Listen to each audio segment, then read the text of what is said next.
welcome to Busted Speakers. I'm Kush, And I'm Alex. and today we have a special guest with us named Eddie, who also made the beats that you hear underneath our voices on these videos. Ed, would you like to introduce yourself?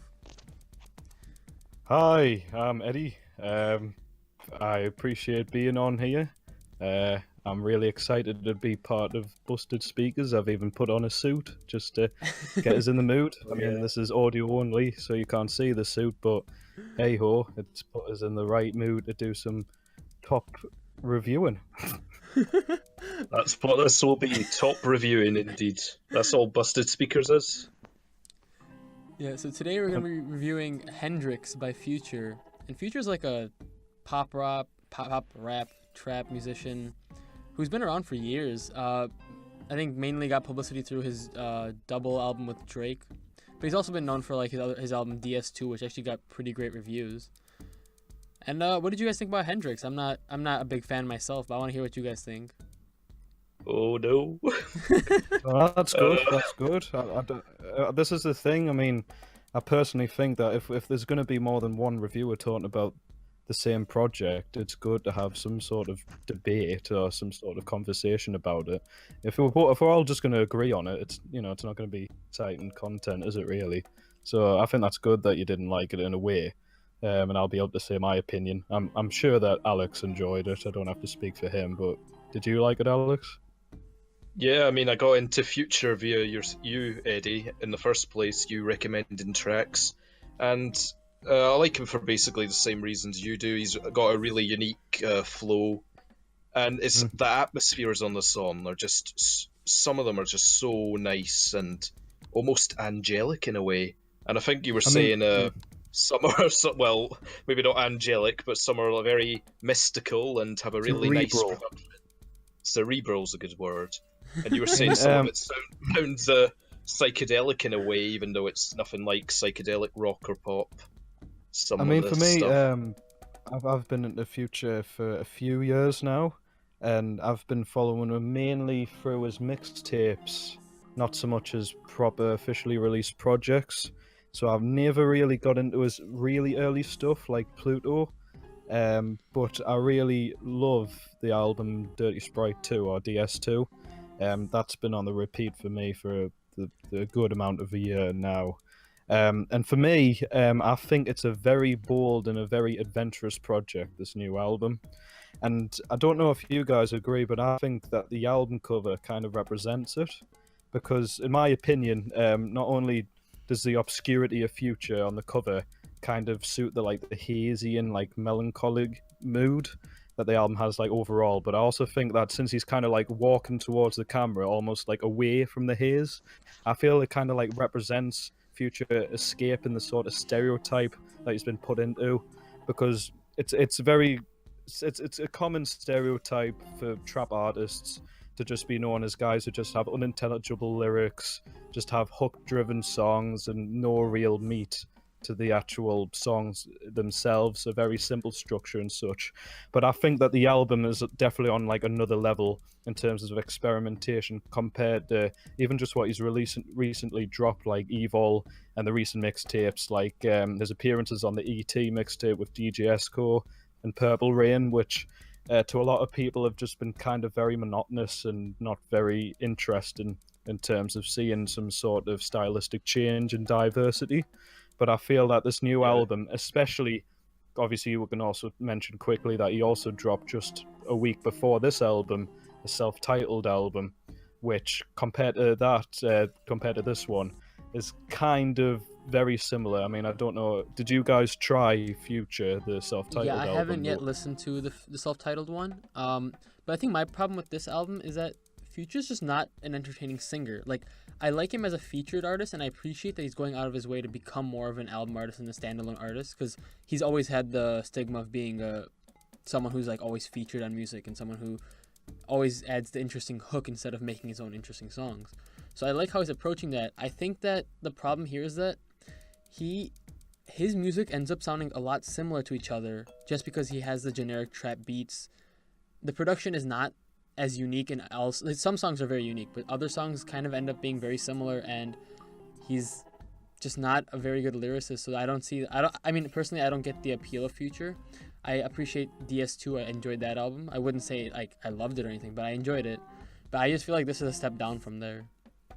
Would you say would you be one of the would you say it's kind of like he kind of fills an aesthetic more than actually like going into him purely for like you say like lyrical content and stuff like that? I think if you have to be in a certain mood to listen to Future music. So before these last two albums, he's been known to be a banger artist. He puts out hits that are danceable, that are fun, that you can listen to in the club. And I think he completely changed it because these two are not. You would never hear any of these songs, I would say, in a club. These are pretty more down tempo, slow songs that he's not even rapping. He's mostly singing over, and I think it just doesn't fit Future because Future has this persona of being just a bumping artist, and this doesn't really fit him, which is okay. I mean, he can change up his style. I'm just not as drawn to this as I am to his bangers.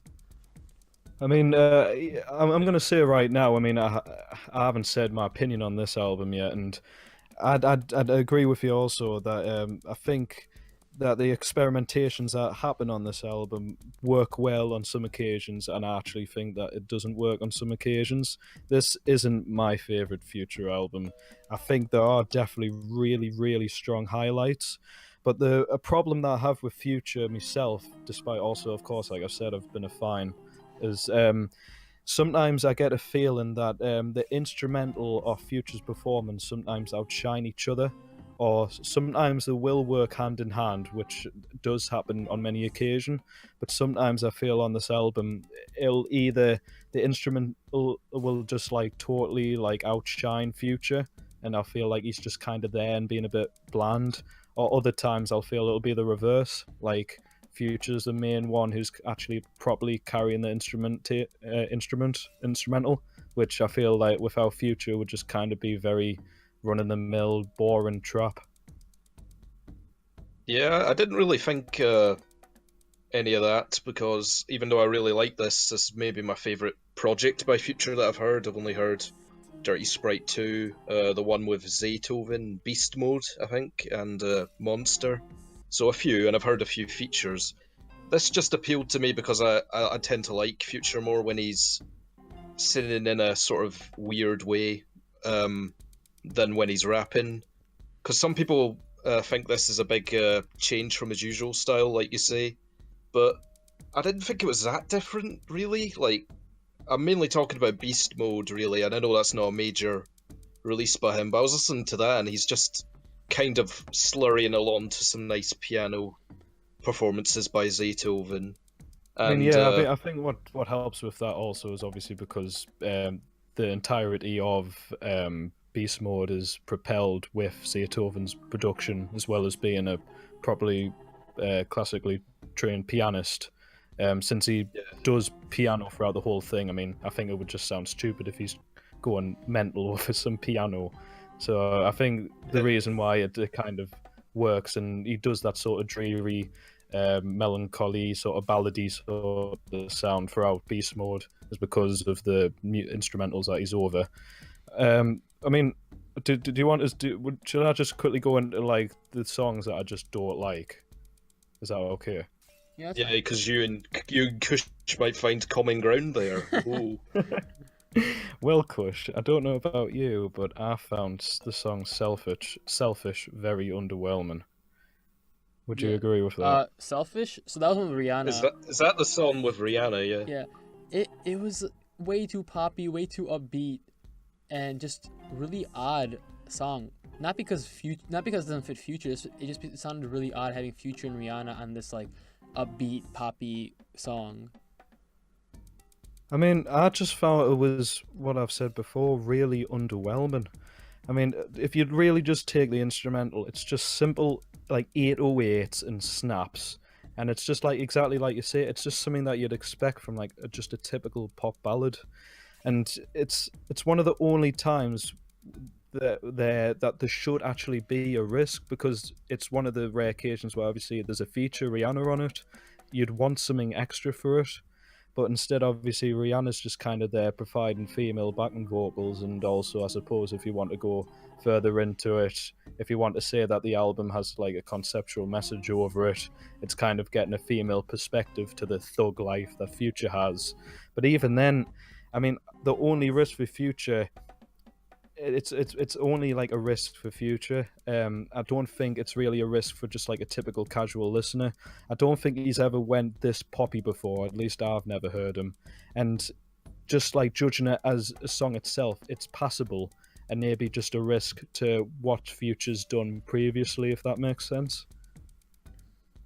I personally thought that song was okay. I didn't think it was a highlight by any means, but I really do like Rihanna's recent output, like some songs from Auntie, like Love on the Brain. That was actually one of my favourites from last year. So I think on a performance level, Rihanna's at a peak in her career, maybe. Maybe, I don't know. Some people probably prefer her 2007-8 material, maybe.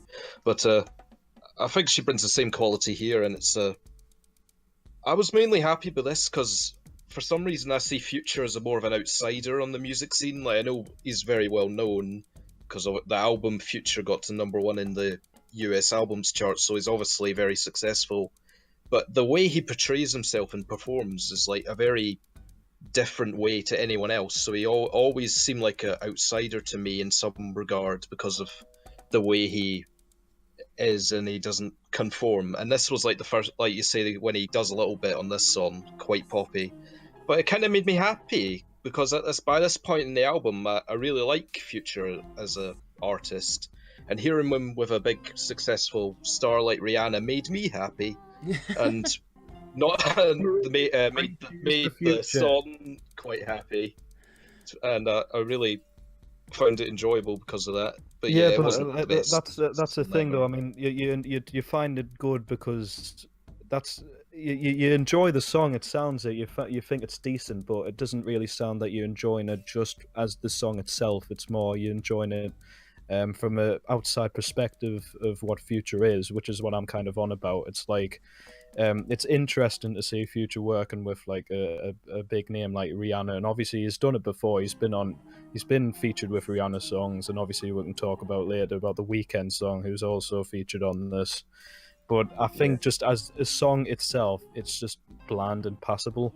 But I think what's an even more boring song, and it's my personal least favorite song, is Never Miss a Lot.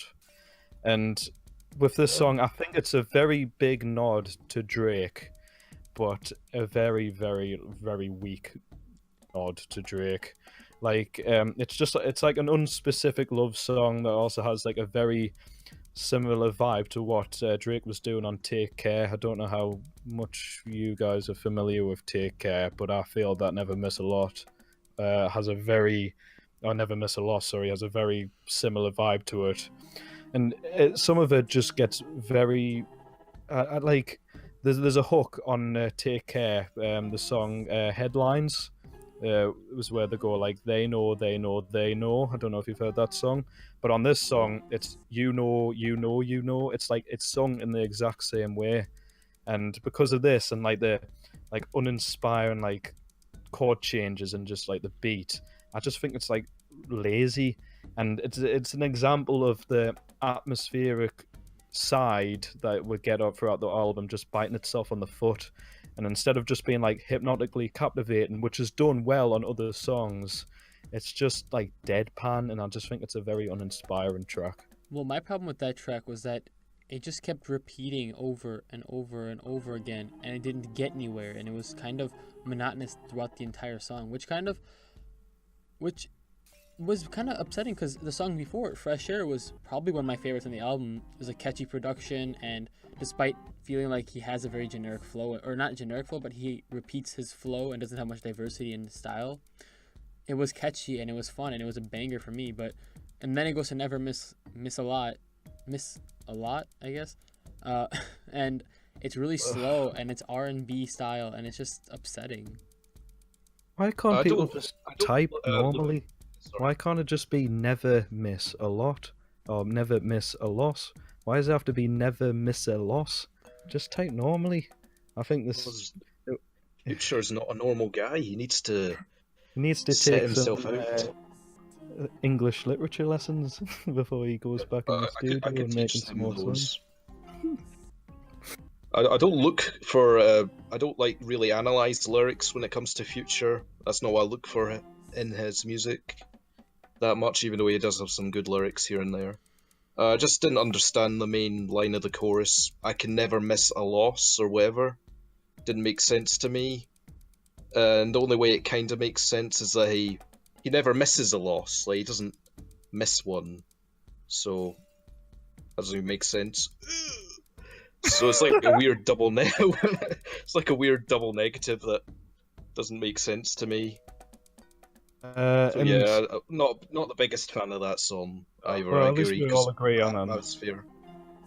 And another one that I didn't think was that good was "Keep Quiet," which is a shame though, because the instrumental I quite like. I quite like the Chinese sort of stringed instrument, but that's pretty much it. Like the rest is just again monotonous, as well as Future's verses. Like I feel that his verses were just absolute filler, and the only standout was just the hook, which I don't know about you guys, but I feel it could go hand in hand with like a bloody teen pop band.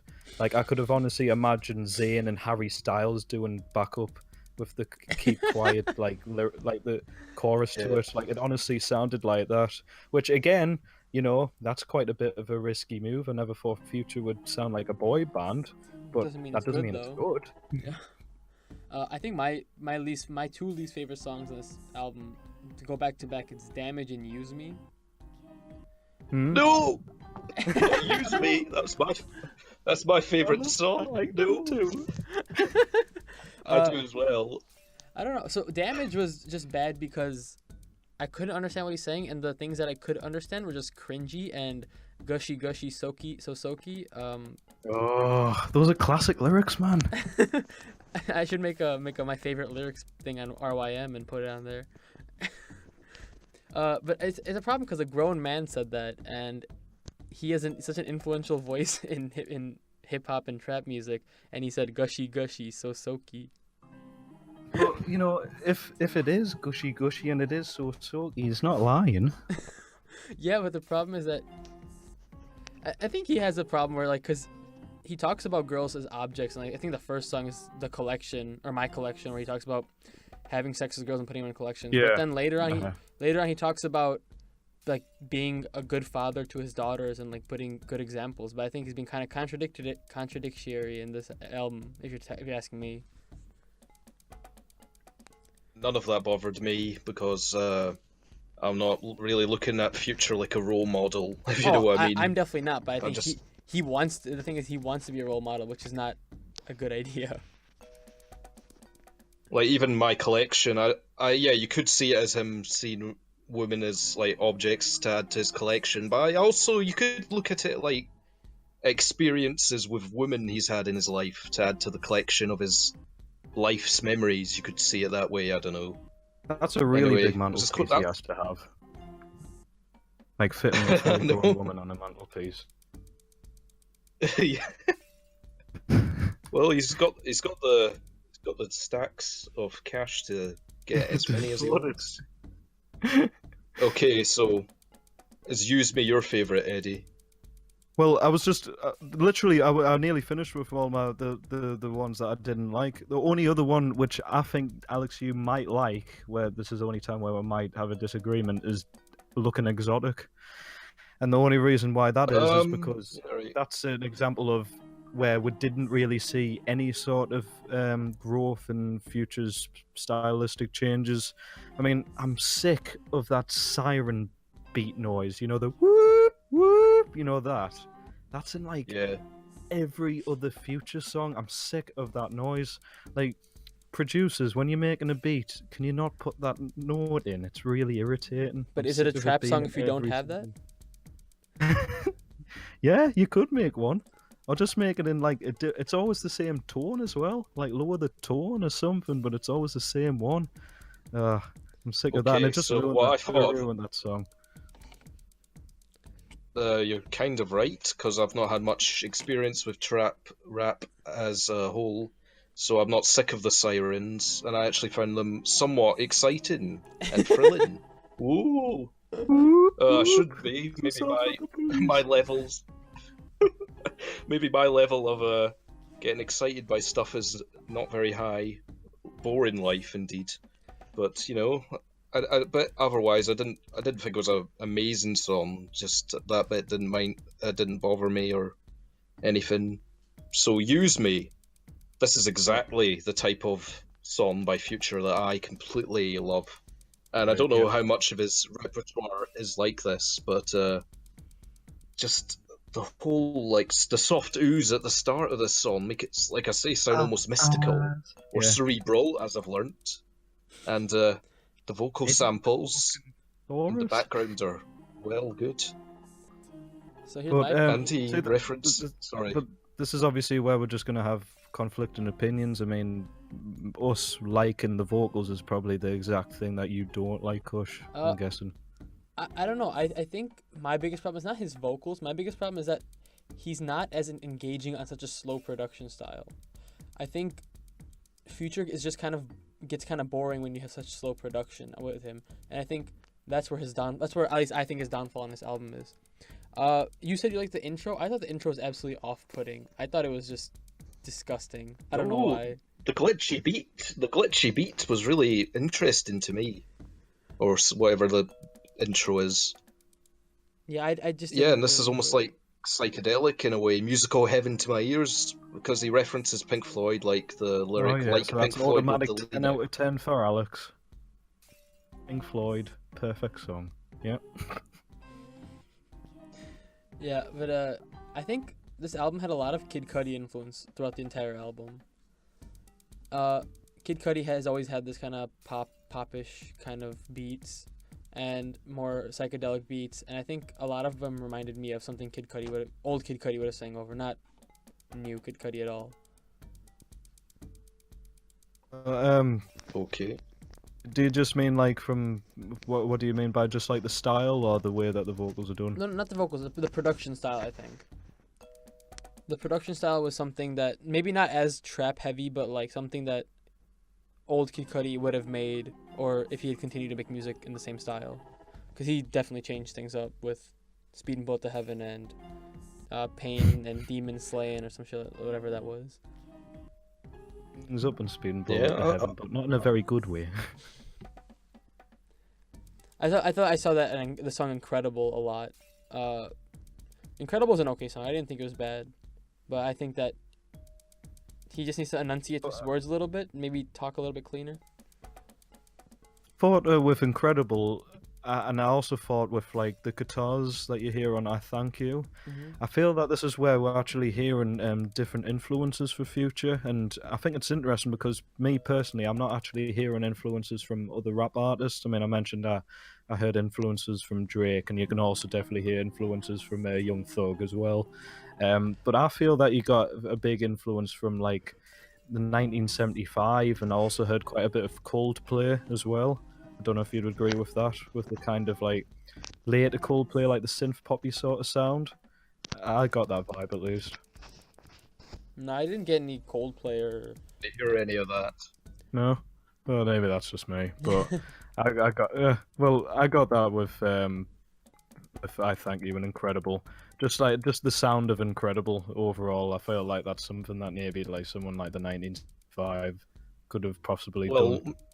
Maybe because they were more guitar driven, maybe more influence from some poppy rock bands from those, but having listened to some alt R&B with prominent guitars like Miguel and people like that, I didn't really latch on to Coldplay 1975 influence, but it might be there. What do you guys think about the song? Do any of you guys have any? Sorry. What do you think about the song with the Weeknd on it? I love the Weeknd. I love his voice, and I think that was probably one of my other favorite songs on this album. Yeah, I mean, I thought it was. I thought it was pretty good. It wasn't a highlight for me, but it was obviously. You never go wrong with a Weeknd feature, especially in terms of like vocal capabilities. He always sounds good on anything. I'm a big fan of The Weeknd as well, particularly his earlier stuff, like with his early mixtapes, like on Trilogy. And since this sort of, I mean, he still kind of has like a nocturnal vibe with his later stuff, but I thought it was a kind of good return to form on the instrumental on Coming Out Strong. But yeah, I thought it was a pretty good song. Any other things? Any other suggestions? On like favorite songs or anything? Yeah, anything else? Yeah, I mean, I barely talked about my favorites. I mean, I love Fresh Air. Fresh Air is great. I love that song. I think, and have you heard Jeffrey by Young Thug yet? Yes, I have. I thought that kind of had a similar vibe with the song Why Clever John. Just the way that the backing vocals sort of intertwined with the vocals from obviously the lead vocalist being Future here. Obviously they come in on like the chorus, but I feel like the way that they sort of work within like the hooks and the verses, I think was done excellently. I mean, it is a sample. I know it's not originally like created for this song, but I think that's also in another way a very interesting and kind of impressive way that Future's been able to write a much more popular song and be able to craft something that's like really snappy and again very unique and just sounds really good. And also I think that Hallucinating, I don't know how you felt about that song, but I thought Hallucinating was a really good song as well. Yeah, I don't know, I didn't enjoy that song as much. I think that's a song where he talked about like being a good role model for his daughters, which kind of made it weird for me, like just as a moral objection. But there's also this weird in the beginning. There's a weird like mask on his voice, or some sort of effect on his voice that makes it even harder to understand than normal. So I didn't even listen to any of the lyrics on this album, minus like Gushy Gushy So Cool. So did either of you, Kush, you won't have a favourite lyric, but did you, Eddie, have a favourite lyric on the album? It wasn't really so much standouts with lyrics, but I felt that when he tried to evoke some sort of emotion to the listener, he did pull out some gems here and there. And I think, I don't know, coming on the top of my head, a good example would be like,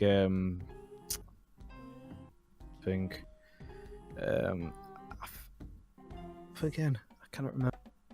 There's a one where there's a one I'm trying to remember. I think it might have been Solo or New Illuminati, where he talks about how like the ashes. I think it was Turn on Me actually. Yeah, Turn on Me. Sorry, I think Turn on Me had a very good lyrical highlight where he says something like, "I smoke so much the ashes start to burn me," and I feel that's like. I don't know if that's just because it's representing how like high he is, but I took it because of how sad the song is. That he's like so depressed that he doesn't even care about like the ashes like scalding him. And even though Turn on Me isn't like a complete highlight for me, I think even the instrumental on that is brilliant. I think, have you guys seen the film Her? Yes, with the computer. Is the computer one? Yeah. I think like that could have been. The sound of it could have really worked with like the Her soundtrack, and I love like the mariachi horn that plays in it. I think that's really cool. I think that could have been a song where Future could have sounded a bit more peppy instead of like mumbling throughout it. But yeah, so to answer your question, Alex, there are lyrical highlights, I feel, but not something that I would quote on a day-to-day basis. Like, but I think like the lyrics most of the time at least suit the subject matter that he's talking about. So Alex, what would you rate this album? I definitely agree. I'll just say my favourite lyric is on the last song. I wasn't really looking for any lyrical highlights, so I don't really listen to Future for lyrics, but like you say, there's definitely moments where there was. But then the last song, Sorry, which is another piano-based closer, which is the big Busted Speakers conspiracy theory that it's a musical trade secret to have a piano prominently as the last song on the album. That had a nice lyric that was I don't speak Spanish, I barely speak proper. in that he doesn't speak normally, or he doesn't speak in a entirely normal or comprehensive way. That just really endeared him to me. He's self-conscious about the style he does, but it doesn't matter because it's a self-admission of his own limitations he has, but it's such a unique style. But I think he tries to use it as an advantage, and it's really, really something that made me think, and as probably my favourite lyric on the album, definitely. That was a good moment. Well, yeah, I think the dreary piano on that is amazing. I love it. And I also like it's like a proper 7.5 minute closing epic. And the song before it's solo as well. It's just full of hopelessness. And I just think like the soundscape and the vocals just work so well together. So I love how the album ends. And I think New Illuminati as well. That's definitely a highlight for me as well. Yeah. Yeah, so those are probably my favourites. What would you rate it, Alex? Yeah, so I'll need to give it more tries to fully get into it more, and I need to give Future more of a go in general because I really just enjoy every project I hear by him. And just the atmosphere and the whole sound he conjures up on this thing, so unique and appealing to me. I'm going to give it 7.5. Very good album. Really enjoyed it. Do you want to give it a rating? I was, and annoyingly, Alex nicked my rating. I am also giving it a 7.5. It barely misses what I would have give Dirty Sprite 2. Some of it is some of my favourite Future songs that have came out. Some of the songs are definitely some of my favourite songs that have came out in 2017 in general. I just think that there's just a few potholes here and there that bring it down. I mean, there are 17 songs on it. That's a lot of songs that have to be really good for the whole album to be really consistent. So if it just lost a few songs, I think the album would have definitely been my favourite Future project, and would have, even as it is now, I think it's a good milestone in trap music in general. I think just it is successful in a majority of the songs, how it can just change up its sounds, and it shows, as I said at the start, that trap music doesn't just have to be simple hooks, very simple repetitive beats. There is a lot of extensive musical sounds that could be added to it and applied, and I think this is an album that could be referenced in the future of an artist who was pushed in a boundary of just being expected to just make the simple, club hits, but this is him kind of stepping out of the shadows and making something that's a bit more diverse and a bit more interesting. So yeah, I'd give it a 7.5 out of 10 as well. So I'm gonna give this a 5 out of 10. Maybe it's just because I'm not a big fan of Future, but I felt a lot of these things were kind of boring to me. A lot of these songs were very similar, at least in terms of flow and production, and it kind of blended to me. There were some highlights like Fresh Air and Solo was also a highlight for me, but I just think that I'm not a big fan of trap music, and I think that maybe it's just not for me, but I do appreciate that he's getting out of the rut of being considered a feature artist instead of and kind of becoming more of a solo artist who can make full projects, which I appreciate. Well, if that's it, I just appreciate the whole thing. At the end of the day, you don't have to. You might not love everything that you hear, but if you don't like trap music as extensively as I do, at least, then it doesn't matter. That's cool. It's good that you might not like stuff and you might love stuff. That's opinions at the end of the day, I suppose. Well, if that's it, then thanks for tuning to Bus Speakers. If you enjoy this video, make sure you like and subscribe. Check out some of our other videos. We have tons of other rap reviews, and check us out on social media.